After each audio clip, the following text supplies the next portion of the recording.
क्या वो ऐसी चीजें हैं जो तुम चेंज करना चाहोगी या तुम्हें एंड में पता चला कि अगर मैं ये शुरू से करती तो और बेटर हो जाता?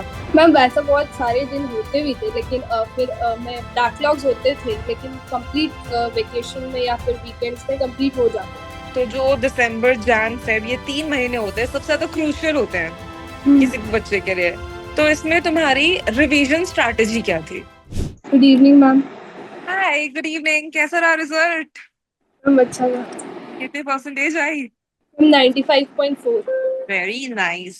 तो फिर घर में सब कैसे, खुश? कैसा लग रहा है? यस सारी मेहनत एकदम सफल हो गई? Yes ma'am. और बताओ, कितने कितने नंबर आए सारे सब्जेक्ट्स में? मैम मैथ्स में 90 आए हैं, वेरी नाइस।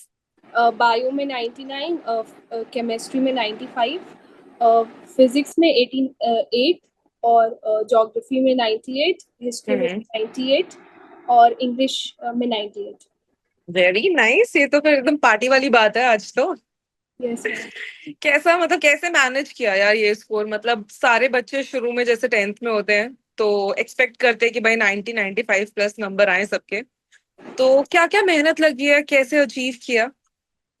हम बस रेगुलर क्लासेस। विक्ट्री में थे आप? Yes ma'am. अच्छा अच्छा, बहुत बढ़िया। तो रेगुलर क्लासेस और फिर स्कूल, मतलब बहुत बच्चों का ये भी डाउट होता है कि मैम स्कूल और हमारी ऑनलाइन क्लासेस ना हमसे मैनेज नहीं हो पाती हैं, तो उसके लिए क्या किया? हम बस डेली क्लासेस करती है। मतलब चाहे कुछ भी हो जाए, कंसिस्टेंसी कैसे मेंटेन करिए, ये भी सबसे ज्यादा प्रॉब्लम है बच्चों की। मैम अगर लेक्चर छूट जाता था तो ट्राई करते थे कि वीकेंड में कंप्लीट हो जाए। Very nice. तो अभी जैसे कौन सा सब्जेक्ट वो था जिसमें बड़े इजीली नंबर आ गए, और कौन सा सब्जेक्ट वो था जिसमें सबसे ज्यादा मेहनत करनी पड़ी है फिर नंबर आ पाया बायो सबसे इजीली आ गया और मैथ्स में थोड़ा। है?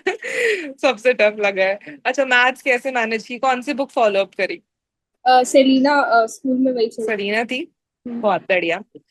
जो लास्ट के, मतलब ऐसा बोला जाता है जैसे हमारे मार्च में पेपर है, तो जो दिसंबर जैन फेब ये 3 महीने होते हैं सबसे ज्यादा क्रूशियल होते हैं किसी भी बच्चे के लिए। तो इसमें तुम्हारी रिवीजन स्ट्रैटेजी क्या थी? डेली रिवीजन करती थी, जैसे क्लासेस तो अटेंड ही करती थी और जो भी लेक्चर्स यूट्यूब पे होते थे, माइंड मैप सीरीज सब कुछ अटेंड करती थी। और नोट्स वगैरह क्या रहता था? नोट्स कैसे बन? क्लास के साथ ही बना देती थी। अच्छा, बहुत ही बढ़िया। अच्छा, एक और चीज जैसे कि डिस्ट्रैक्शंस होते हैं, है ना? 9 10 के जो बच्चे होते हैं वो फोन आ जाते हैं हाथ में, टीवी होता है, इंस्टाग्राम, एक रील खोली आधा घंटा स्क्रॉल करते रहे। तो वो डिस्ट्रैक्शंस अगर कभी हुई है तो उससे बाउंस बैक कैसे किया, मतलब कैसे उन डिस्ट्रैक्शंस को साइड में रखा ताकि फोकस्ड रह सको? मैम एक्चुअली मेरा कोई सोशल मीडिया प्लेटफॉर्म यूज ही नहीं करती। टीवी वगैरह कुछ ऐसा, कोई सीरीज वगैरह, कोई इंटरेस्ट नहीं? बस खाना खाते टाइम तारक मेहता देखती बस। अच्छा, डेली रूटीन कैसे रहता था, मतलब स्कूल के साथ ऑनलाइन क्लासेस फिर सेल्फ स्टडी होमवर्क ये सब कैसे मैनेज कर पाते थे? तो स्कूल से आके क्लासेस तो करती थी, उसके बाद जो भी क्लास में पढ़ाया जाता था उसको उसी दिन रिवाइज कर लेती थी और डीपीपीस अगर मिलती थी तो सॉल्व करती तो सेल्फ स्टडी का टाइम मिल जाता था थी। आराम यस। से? यस भाई करना चाहो तो हो जाता है। यस और अभी 11th में क्या लिया बेटा? Ma'am science. साइंस, पीसीएम या पीसीबी? पीसीबी। पीसीबी दी है, बहुत बढ़िया। तो साथ साथ में नीट की तैयारी भी? Yes ma'am. बहुत बढ़िया। अच्छा चलो, एक चीज, अगर तुम्हें टाइम ट्रैवल कराएं, है ना, टेंथ में एक बार स्टार्टिंग में फिर से भेज दे, तो क्या वो ऐसी चीजें हैं जो तुम चेंज करना चाहोगी या तुम्हें एंड में पता चला कि अगर मैं ये शुरू से करती तो और बेटर हो जाता? मतलब ऑब्वियसली अभी 95 अबव तो वैसे ही बहुत अच्छा है, पर कोई ऐसी चीज है जो तुम चेंज करना चाहती हो कि अगर दोबारा टेंथ करने को मिला तो मैं ये चेंज करूंगी? मैथ्स के मार्क्स। मैथ्स के मार्क्स? तो मैथ्स में और क्या चेंज कर सकते हो? ऐसा क्या लगता है कि मतलब क्या शुरू से करना चाहिए था या क्या रह गया कुछ ऐसा? मैम सिली मिस्टेक्स बहुत होती थी मेरी। Calculation basics? Yes. क्योंकि हाँ, मैथ्स में सबसे ज्यादा प्रॉब्लम यही है कि ना silly mistakes, copy wrong, calculation wrong, बहुत सारी चीजें हो जाती है, पैनिक भी बच्चे बहुत ज्यादा करते हैं। ठीक है, वो तो होता ही है, चलो कोई नहीं, अब तो मैथ्स गई, अब तो पीसीबी है प्रॉपर प्रॉपर। कंसिस्टेंसी कैसे मेंटेन करिए? मतलब ऐसा नहीं है कि कभी फ्रेंड्स आ गए या फैमिली में कोई फंक्शन है या मन नहीं किया, जिस दिन मन नहीं करता था पढ़ने का तो उस दिन कैसे मनाते थे खुद को, या क्या सोचते थे कि क्या करना चाहिए यार, क्या करें? मैम वैसा बहुत सारे दिन होते भी थे, लेकिन फिर मैं बैकलॉग्स होते थे, लेकिन कंप्लीट वेकेशन में या फिर वीकेंड्स में कंप्लीट हो जाते थे। हम्म। और कंसिस्टेंटली मतलब, जैसे जिस दिन मन नहीं किया पढ़ने का उस दिन क्या किया? या ऐसा कुछ कोई दिन ही नहीं, नहीं आया जिस दिन मन नहीं किया पढ़ने का? हम नहीं पढ़ते थे उस दिन। नहीं पढ़ते थे मतलब, ऐसा कोई ब्रेक लेना जरूरी है ना? एक ब्रेक तो चाहिए, बिल्कुल जरूरी है, और बहुत सॉर्टेड है।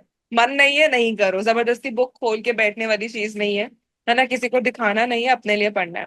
अच्छा, जो तुम्हारे अभी ये जूनियर्स हैं जो अब नए नए 10th में आए हैं, इनको क्या सजेशन देना चाहोगे? क्या कुछ टिप्स देना चाहोगे कि वो फॉलो करें ताकि उनके भी मार्क्स एकदम तुम्हारी तरह ओपी डोपी आ सके? मैम 100% PW बैच को फॉलो करने विक्ट्री 2026। Very nice. और एक चीज और, कि मतलब जैसे उनको भी ये डाउट रहता है ना, कि पता है कि नहीं कर रहे, पर थोड़ा ना लो फील हो जाता है जब एक होता है ना कि आपके बैकलॉग्स बनने शुरू हो जाते हैं, या मान लो कि पहला टेस्ट हुआ और आपके मार्क्स अच्छे नहीं आए बाय चांस, तो एक ना ड्रॉप आ जाता है कॉन्फिडेंस के अंदर। तो वो कैसे बूस्टअप रखना चाहिए बच्चों को? कुछ भी हो जाए बस मतलब क्लासेस हमेशा अटेंड करनी चाहिए, और टेस्ट भी देने चाहिए, चाहे पिछले टेस्ट में कितने ही कम मार्क्स आए हैं। हम्म। Yes, ma'am. बहुत बढ़िया। तो ऑल द वेरी बेस्ट आगे के लिए, बढ़िया पीसीबी करो, आई गेस नीट के लिए भी साथ साथ करोगे। तो all the very best for life बच्चा, बहुत अच्छे नंबर आए हैं, and good to be a part of your life. आगे और इससे बेटर करो, ठीक है? Thank you. कंग्रेचुलेशंस, और अपनी फैमिली को भी मेरी तरफ से कंग्रेचुलेशंस बोलना। Thank you ma'am. Okay, bye bye, take care. Bye ma'am.